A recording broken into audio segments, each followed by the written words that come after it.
옆에 계신 분들에게 인사합시다. 뭐라고 인사하냐면 제 옆에 계셔서 참 감사합니다. 당신을 진심으로 사랑합니다. 당신이 옆에 있어도 참 행복합니다. 야, 뭐 이렇게 한번 앞뒤로 한번 인사 좀 해보세요. 내가 오늘 일부러 그렇게 안 친 거야. 한번 둘이서 한번 해봐. 자, 해보세요. 자, 옆에 계신 분들, 뒤에 계신 분들한테 한번 해보세요. 당신이 옆에 있어서 참 행복합니다. 당신을 참 사랑합니다. 응? 응. 당신이 옆에 있어서 참 행복합니다. 나도 행복하다. 응. 자, 장난으로 하지 말고 정말 해봐. 응? 자, 우리 동현이도 우리 권사님한테 한번 해봐요. 우리 했어요. 했어요? 네. 그러셨어요? 네. 제일 먼저 하셨네. 자, 여러분 이런 말 해보니까 어때요?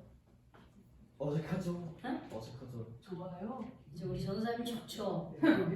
근데 우리 성혁이는 어때요? 아직 어색해. 어색하죠? 우리 은혜 열심히 했어. 사랑한다, 행복하다, 응. 그렇게 얘기했는데 어때요? 그렇게 말을 하고 나니까? 그냥 그렇죠. 응? 그냥 그렇죠. 그냥 하라고 그래. 하시니까 하신 거지. 응, 그냥 하라고 하니까 한 거지, 그치? 응. 그런 거 같아. 응. 우리 동현이는 어땠어요? 동현이는 어땠어요? 얘 친구밖에 안 해봐서 모르겠어요. 여자친구밖에 안 해봐서 모르겠대요. 누가 왜 여기서 여자친구 얘기하래요? 지금 뭐 권사님이랑 하니까 어떠냐고 물어보는 건데 이렇게 엉뚱한 얘기만 해. 응? 새삼스럽고 얘 새- 친구랑만 하던 그런 응, 얘기를 그거를 여기서 권사님한테 하니까 어때? 새삼스럽고 새삼스럽지, 낯설고, 그렇죠? 근데 우리가 이런 소리를 잘 안 하고 살아요. 한 일곱이. 응, 맞아요.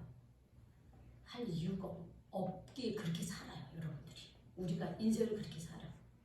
그런 사랑도 받으면서도 그 사랑이 그 사랑인지도 모르고 또 그러한 따뜻한 사랑을 제대로 깨닫지 못하고 때로는 어떤 때는 그 사랑을 받지도 못하고 또 때로는 주지도 못하고 우리가 그렇게 살아가고 있어요. 그래서 참 당신이 옆에 있어서 참 고맙습니다. 당신이 나의 가족이 되어서 참 감사합니다. 이런 거를 고백도 하지 않아요. 또 우리가 서로 그냥 알아서 사랑해주고 알아서 여러분 알아서 사랑해주고 다 알아서 이해해줄까요? 아니요. 응? 내가 좋아하는 사람이 있어. 제가 알아서 날 좋아해주겠지. 제가 날 알아서 나에게 원하는 걸 해주겠지. 이런 연애 해본 적 있으세요? 아니. 왜 아닐까요? 다 알아서 해줘야지. 왜 아닐까요? 노력해야죠. 그럼요. 여러분 사랑은 노력하는 거예요. 표현도 많이 하고. 그렇죠. 그렇게 해야 돼요. 부모가 내 마음을 다 알아주겠지. 혹은 자식들이 내 마음을 아냐야 못 알아줘요. 표현해야 돼요. 얘기해야 돼요. 여러분 왜 짝사랑이에요? 우리는 왜 짝사랑이라고 얘기해요? 그만큼 그 사람을 좋아하는. 좋아하는데 내가 그 사람한테 내 사랑을 어떻게 해요? 알아요. 표현을 못하거나 나 혼자서 끙끙 앓아. 만약에 표현을 했다고 해도 걔가 안 받아줘. 그게 무서워. 그게 짝사랑이에요. 그렇죠. 몰라요 사람들은. 특히 이제 현대인들은 핵가족이에요. 그렇기 때문에 부모와 자녀 간에 어려서부터 이 사랑을 표현하고 서로 대화하고 소통하고 그래야 되는데 그렇게 안 살아. 부모는 부모대로 내가 너희 위해서 이렇게 죽도록 애쓰고 수고한다. 네가 알아줘야 된다. 이렇게 아주 당연히 그렇게 생각해. 근데 자식은 또 그렇지 않아요. 자식은 부모가 가르쳐주지 않고 부모가 표현하지 않으면 당연히 사랑하는 게 아니더라고요. 몰라요.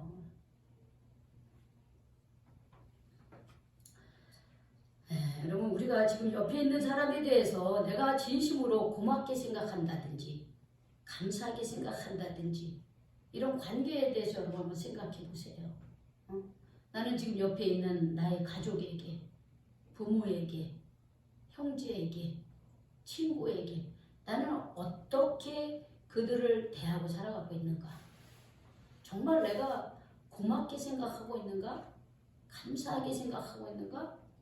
아니면 정말 참 이분으로 인하여 내가 마음이 참 행복한가? 한번 생각해 보세요. 응? 지금 그 누군가를 마음에 떠올려 보시기 바랍니다. 그리고 나는 그 사람을 어떻게 생각하며 살고 있습니까? 어떤 때는 친구도요, 필요에 의해서 만나고 헤어지고, 부모도 심지어는 자녀들이요, 자기 필요에 의해서 부모도 그냥 경제적인 후원자로 내 필요를 채워주는 사람으로 그렇게만 생각하는 경우도 간혹 있습니다. 그래서 부모가 어렵고 힘들면 부모를 멀리하고 싶어요.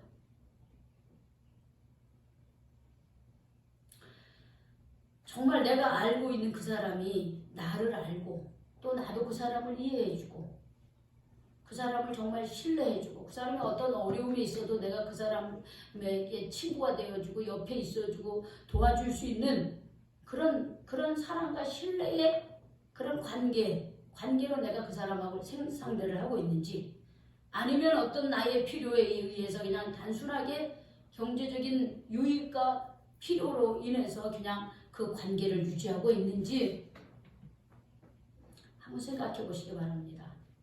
사람과의 관계 속에서 내가 그 상대방과 관계를 했을 때 그 사람 자체로서 소중하게 여기지 않고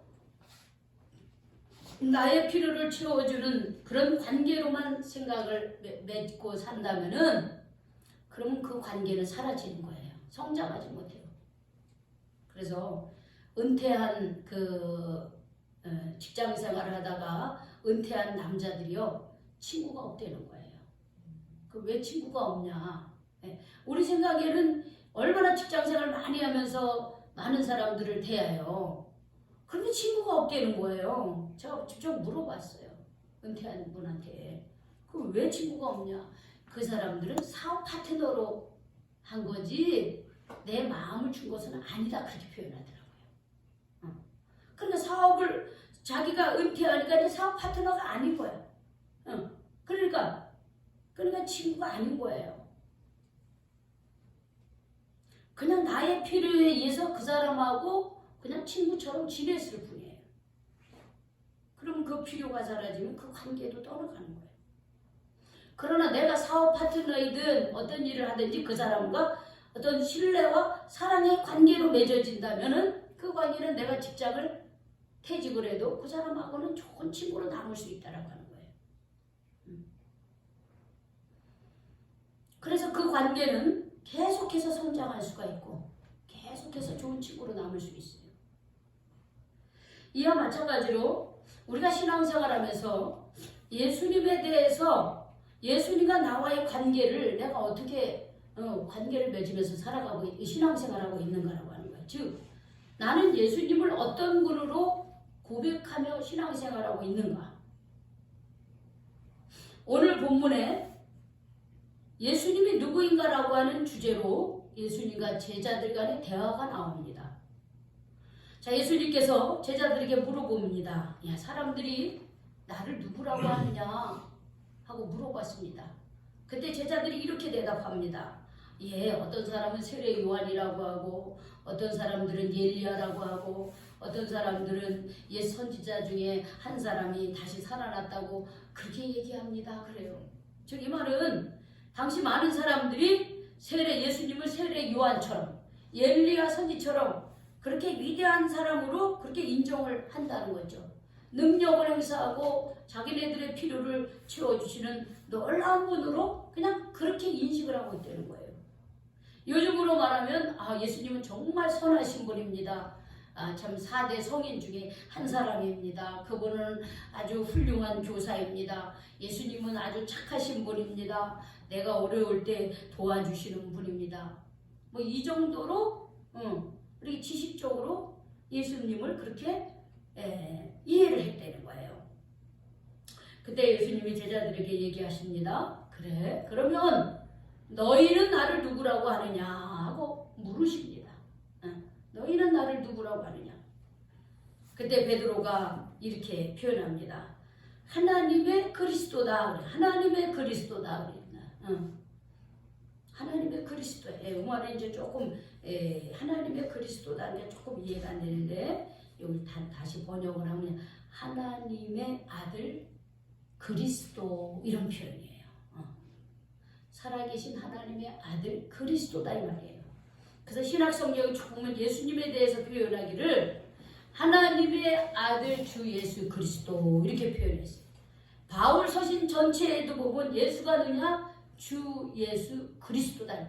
그냥 예수라고 하지 않고 꼭 뒤에 뭐 그리스도다. 혹은 하나님의 아들 예수님이다. 이렇게 얘기합니다. 그래서 신약 전체에 흐르는 예수가 누구인가라고 하는 것은 하나님의 아들이면서 예수 그리스도다. 이렇게 고백을 하고 있습니다. 즉 예수님은 하나님의 아들이면서 그리스도다 이 말이에요. 여러분 그리스도는 그냥 그 원래의 그 히브리어를 우리말로 그냥 번역해 놓은 거예요. 그럼 그리스도라고 하는 뜻이 뭐냐면 따라합시다. 기름 부음을 받은 자. 기름 부음. 네, 그리스도는 기름을 부었다라고 하는 거예요. 기름을 부은 자라는 거예요. 여러분 우리는 언제 기름을 바릅니까? 요리할 때. 그렇지. 그렇지. 요리할 때 우리 기름을 넣어가지고 하죠. 근데 우리 성경에 보면 어떤 사람에게 기름을 부었습니까? 구약 성경에 보면 기름 부음을 받았는데 기름 부으는데 그 어디에다 머리에다 기름을 부었습니다. 머리에다 기름을 바른 거예요. 자, 여러분 우리나라에서 조선시대에도 보면 이렇게 황제나 이런 사람들에게 뭐 후기 조선시대에서는 이제 그게 많이 사라지고 신라시대나 이런 데 보면은 선덕여왕이 꼭 쓴 게 있어요. 뭐예요? 뭐 썼습니까? 여왕이 썼죠. 물론 왕도 쓰지만 왕관이죠. 왕관을 썼죠. 머리에 왕관을 썼어요. 그렇죠? 그게 뭐냐면 왕의 표시라고 하는 왕관이. 그런데 구약에 보면은 이 머리에 기름을 부음을 받는 자들이 있습니다. 그건 뭐냐면 구약에 보면 왕에게 머리에 기름을 바른 거예요. 제사장들이. 그리고 제사장이 되는 사람에게 머리에 기름을 붓습니다. 그러니까 그리스도라고 하는 뜻은 기름 부음을 받은 자 이런 뜻으로서 예수님은 왕같이 제사장 같은 분이라고 하는 것을 말하고 있는 거예요. 그러니까 그리스도다. 예수가 그리스도라고 하는 것은 예수는 나의 왕이고 예수는 나의 대제사장이라고 하는 뜻이에요. 여러분 대제사장이 뭐하는 사람입니까? 하나님과 사람의 관계를 연결해주는 사람이잖아요. 그게 구약에서는 대제사장이에요. 그런데 신약에 와서 이 대제사장의 역할을 누가 하냐면 예수님이 하는 거예요. 왜? 예수는 그리스도이기 때문에 그런 거예요. 예수는 나의 왕이고 예수님은 하나님과 나와의 사이를 어떻게 연결해 주는 분이에요. 무엇으로? 십자가로 하나님과 나 사이를 연결해 주는 분이에요. 그래서 예수님은 누구냐? 바로 그리스도. 이것을 우리가 우리말로 표현하면 구원자다 이 말이에요. 구원자. 그리스도, 구원자 다 같은 뜻입니다. 그래서 바울이 예수님은 하나님의 아들 예수 그리스도입니다. 이렇게 표현한 거예요.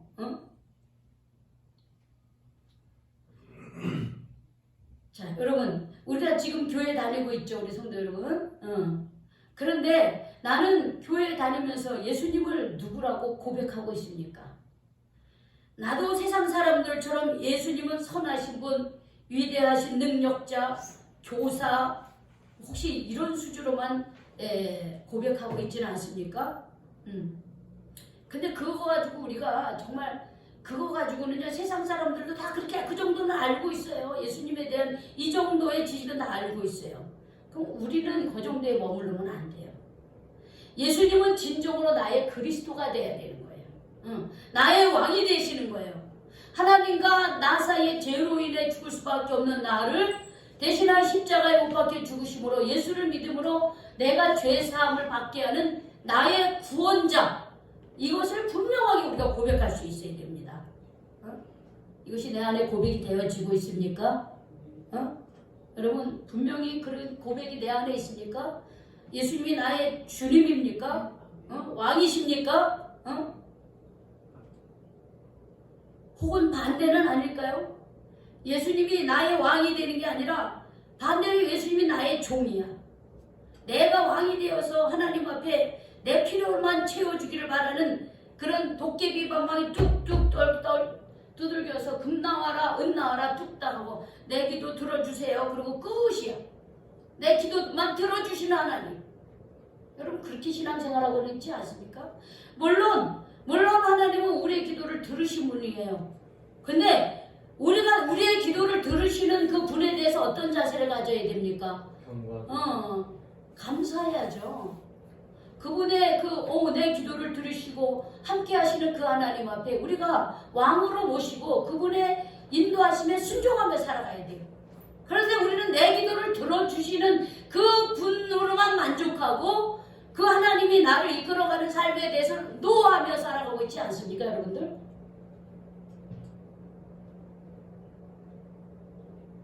여러분 진정으로 내가 예수님이 나의 주인이고 나의 왕으로 우리가 고백을 하고 나를 죄 가운데 예수님이 구원해 주셨다는 구원자로 우리가 확실하게 고백하지 않으면 물론 우리가 입술로는 고백할 수 있어요.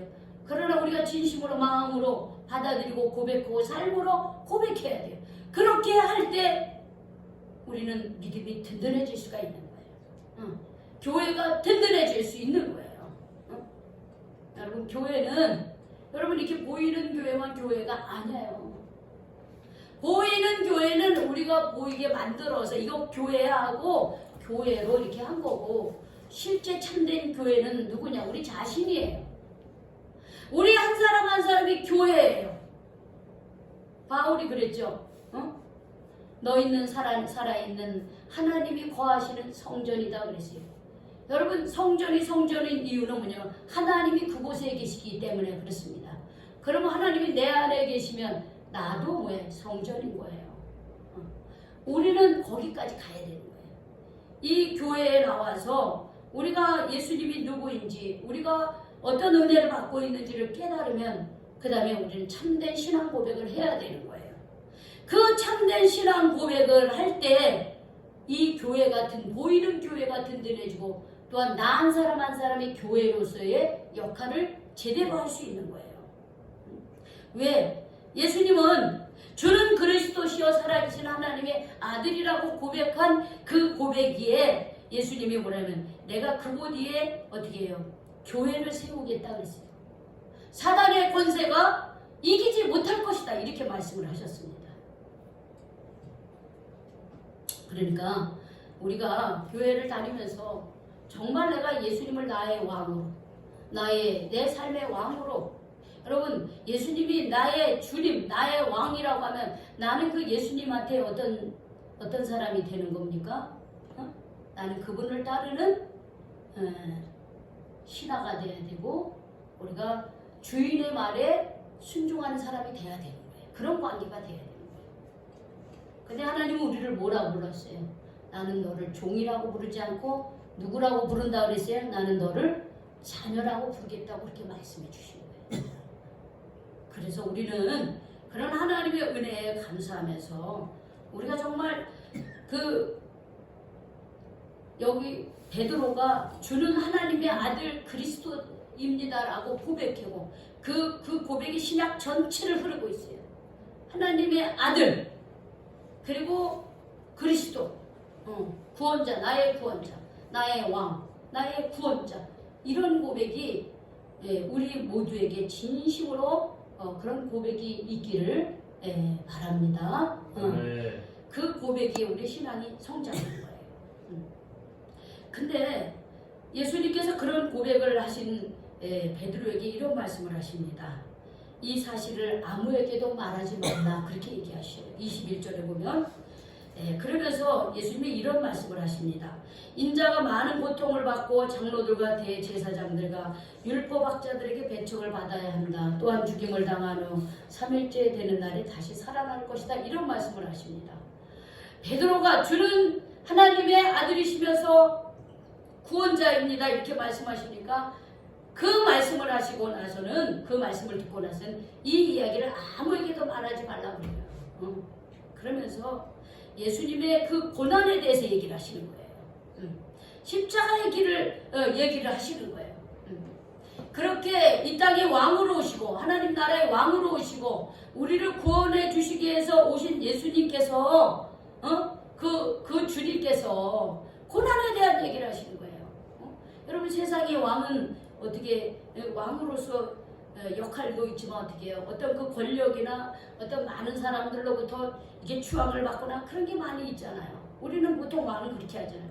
그런데 이 땅에 왕으로 오신 예수님, 그리스도로 오신 예수님은 아니 고난을 받아야 된다는 거예요. 고난.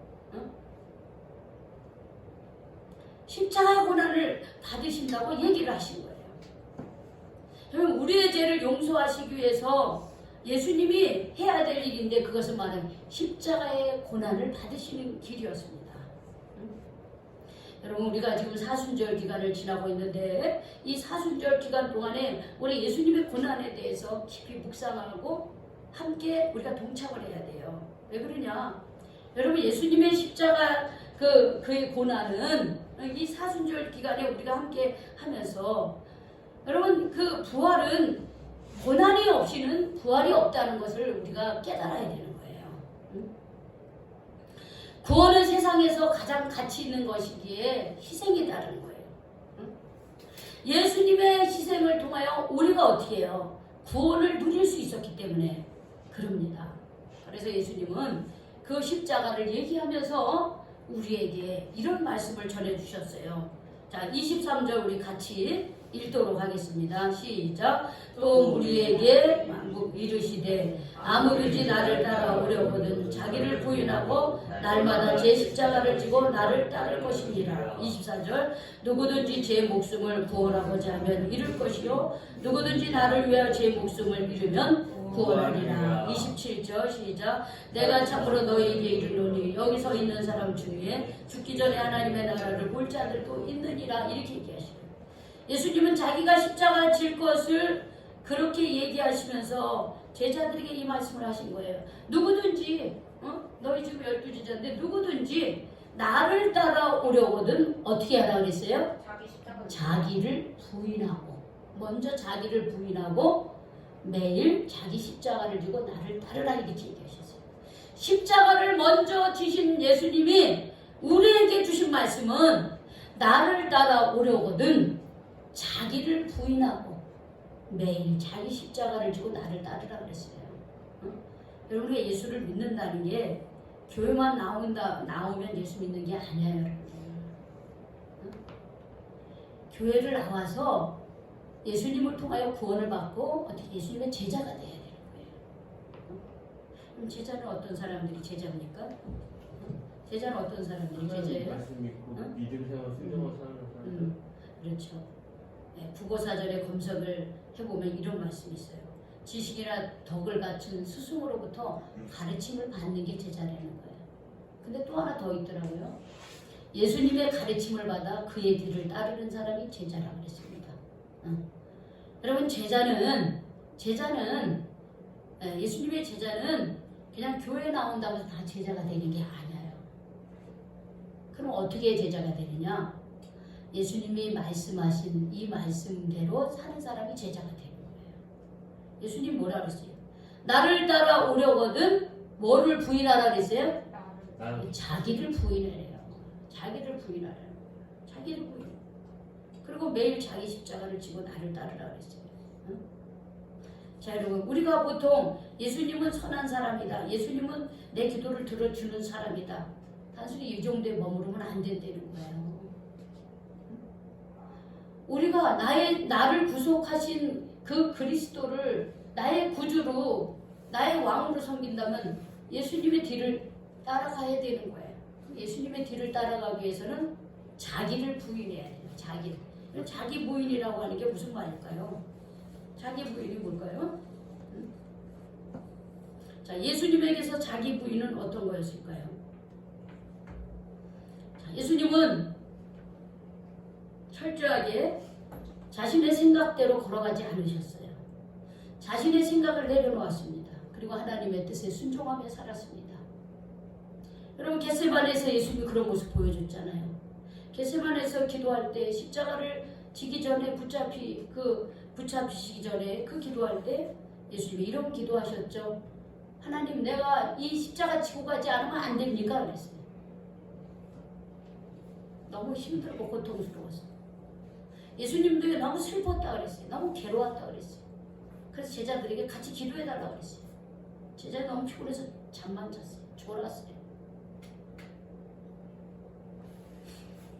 예수님이 그렇게 3번씩이나 하나님 앞에 기도했어요. 내가 이 십자가를 지고 가지 않으면 안 되겠냐 그랬어요. 그러나 나의 원대로 마옵시고 하나님의 뜻대로 되기를 원합니다. 그러면서 십자가를 지셨습니다. 여러분 자기 부인이 뭡니까? 나에게 있어서 나의 부인. 응? 나를 부인하려는 거예요. 나를 부인하려는 거예요. 나는 이렇게 하고 싶어. 그런데 주님께서 야, 너 그렇게 하지 말고 이렇게 해. 그럴 때 주님의 뜻에 내 생각을 내려놓는 것이 그게 자기 부인이에요. 근데 여러분 우리는 살아가면서 자기를 부인하고 있습니까? 내가 어떤 행동을 하려고 하는데 그걸 하나님께 물어보고 여러분 행동합니까? 아니요. 응? 하나님 내가 오늘 이렇게 하는데 어떻게 하면 좋을까? 여러분 그렇게 기도하면서 생활하고 있습니까? 하나님 앞에 물어보지도 않는데 자기 부인이 어디 있겠어. 그냥 내 뜻대로 사는 거지. 자기를 부인하는 것은 하루를 시작할 때 기도하는 거예요. 기도하면서 하나님 오늘 제가 또 하루를 시작합니다. 하나님 동행해 주십시오. 하나님 그리고 또 무슨 특별한 일이 있고 뭐 사업에서 누구를 만나거나 또 뭐 누구를 개인적으로 만나거나 그럴 때 기도하는 거예요. 하나님 오늘 제가 이런 모임이 있습니다. 혹은 이런 만남이 있습니다. 오늘 이런 일이 있습니다. 하나님 동행해 주세요. 인도해 주세요. 함께 해 주세요. 이 기도에서부터 자기 부인이 되는 거예요. 근데 눈 뜨고 아무 기도도 안 하고 밥만 먹고 그냥 하루 시작해. 그런데 자기 부인이 가능할까요? 아니요, 안 될걸. 하나님이 나와 내 안에 계시지도 않고 아무 생각도 없는데 자기 부인이 가능할까요? 아니요. 우리 금요일날 제가 주보에도 이렇게 실었지만 나중에 여러분 주보에 오늘 제가 저거 한번 읽어보세요. 응? 지금은 말고. 금요일날 우리 전도사님하고 성혁이하고 우리 은혜하고 친척을 찾기로 했습니다. 사실 성혁이네 아빠가 작년에 갑자기 돌아가시면서 연락처가 하나도 없어가지고 연락도 하나도 못하고 장례를 치렀잖아요. 그래서 제 마음속에 늘 이 청년들에게 그 가족들을 만나게 해줘야 되겠다. 늘 그 마음이 있었어요. 근데 이제 뭐 이렇게 어떻게 이렇게 바쁘게 지나가다 보니까 그렇게 못했어요. 그런데 제가 지난주에 이거 안 되겠다. 더 늦기 전에 빨리 그리고 얘네들이 어떤 그 과거에 같이 지냈던 그런 기억이 사라지기를 또 이 집이라고 하는 것은 계속 발전이 되잖아요. 그렇죠. 원래 있던 집이 사라지기 전에 빨리 해야 되겠다. 그렇게 하고서 그럼 언제 우리 가자 이렇게 되는 거예요. 그게 그 지난주 금요일이었습니다. 그런데 이제 제가 이제 혹시나 싶어가지고 우리 목사님들 만났는데 이제 이런 예를 들으면서 좀 만나려고. 제가 이제 경찰서나 이런 데도 좀 알아봤죠. 근데 그 사람들은 못 찾아준다 그러더라고요. 그래서 이제 아는 목사님이 있어서 제가 또 의논을 했더니 그거 뭐 그렇게 꼭 해야 될 필요가 있냐고 또 그러는 거야. 분명히 그러면 그쪽 친척집에서 좋아하지 않을 텐데 굳이 그렇게 만날 필요가 있느냐 그렇게 얘기를 하는 거예요. 그러니까 저도 좀 마음이 흔들리는 거예요. 내가 이렇게 해주는 게 얘네들한테 도움이 되는 건가? 제 마음이 그런 거예요. 근데 이제 마지막으로 제가 이제 은혜한테 이제 마지막으로 이제 좀 얘 의견을 제일 존중해야 되겠다 하고서 전화를 했더니 어쨌든 그래도 한 번은 만나서 아버지 돌아가신 것도 알려드리면 좋겠다 이렇게 얘기하더라고요. 그래서 가기로 더 결정을 한 거예요.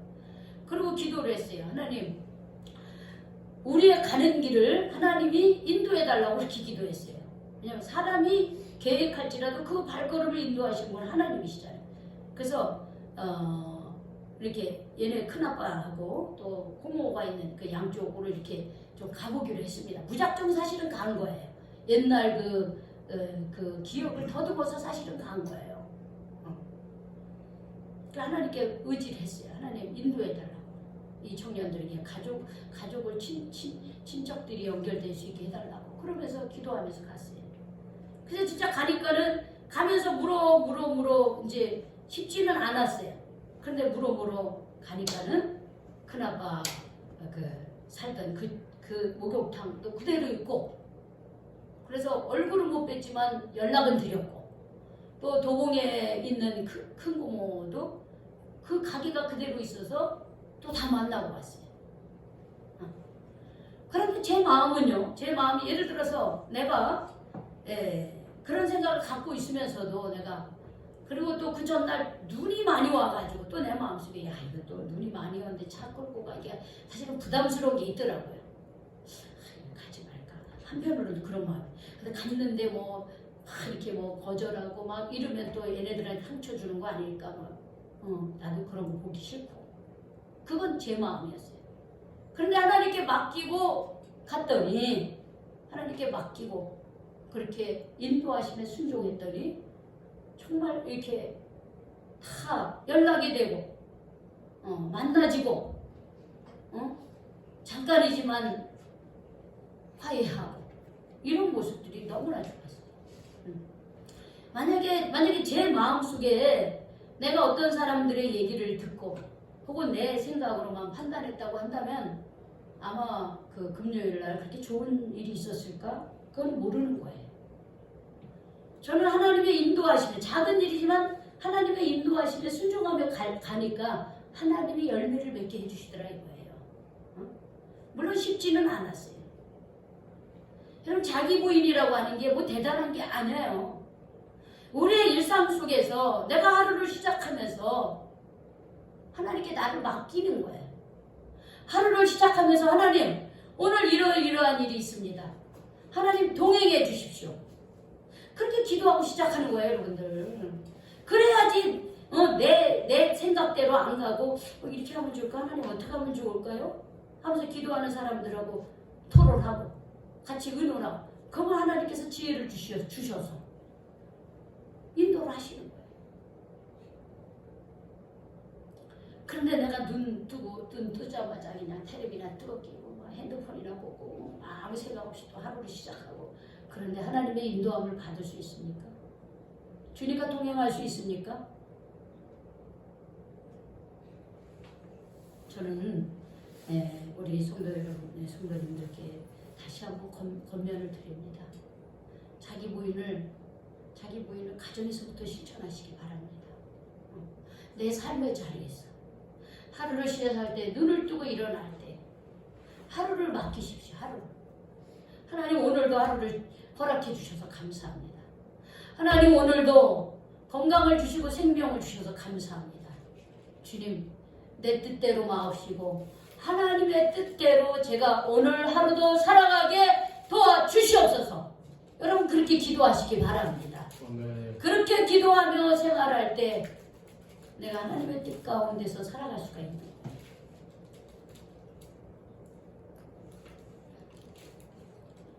아까도 제가 시작 서두에 말씀드렸죠. 내가 지금 옆에 살고 있는 사람의 관계, 어떻게 그 사람을 생각하고 있습니까? 내가 그 사람에 대해서 어떤 자세로 그 사람을 대하고 있습니까? 내가 단순한 필요에 의해서 그 사람을 내 이익에 따라서 그런 관계로만 한다면 그 관계는 금방 깨질 것입니다. 그러나 나에게 가까이 있는 사람이 내게 소중한 사람이고 정말 없어서는 안 될 사람이고 그 사람 자체로서 소중하게 여긴다면 그 관계는 풍성하고 더 성장할 것입니다. 예수 그리스도와 나와의 관계도 마찬가지입니다. 내가 정말 예수님을 나의 왕으로 고백하고 있습니까? 나의 구원자로 고백하며 살아가고 있습니까? 하루하루 살아가면서 주님, 내 삶에 주님 동행해 주십시오. 이렇게 여러분 기도하며 살아가고 있습니까? 그럼 오늘부터 그렇게 생활하시기 바랍니다. 그것이 자기를 부인하는 삶이고, 그런 자기 부인 속에서 우리 주님이 가신 길을 우리가 같이 갈 수 있고 하나님이 인도하는 그 길에 우리가 그 자리에 서 있는 그런 삶을 살 수 있을 것입니다. 그런 그리스도인이 되시기를 주님의 이름으로 축원합니다. 아멘. 기도하겠습니다. 하나님, 오늘 정말 예수님은 나에게 어떤 분이신가 라고 하는 주제로 함께 하나님의 말씀을 함께 나누었습니다. 나는 교회를 다닌다고 하면서 오랫동안 신앙생활을 한다고 하면서 예수님이 나의 왕이요 나의 진정한 구원자로 고백하며 살아가고 있는지 뒤돌아보게 하여 주시옵소서. 진심으로 예수님을 믿고 예수님의 제자로 내가 살아가려고 그렇게 그런 소망을 가지고 있는지 그저 교회를 습관적으로 그저 교회에 다니는 것으로 내가 신앙생활을 잘하고 있다고 이렇게 생각하지 않게 하시고 정말 예수님을 믿되 정말 제자로서 예수님 가신 그 길을 함께 따라가는 그래서 예수님이 나의 주인이고 나의 삶의 왕이 되어서 내 삶의 순간순간 주님들 하루를 시작할 때 하나님과 동행하며 그러므로써 나를 부인하고 내게 허락되어진 그 십자가를 감당하며 살아가는 저희들이 될 수 있도록 인도하여 주시옵소서. 예수님의 이름으로 기도 올리옵나이다. 아멘. 우리 찬송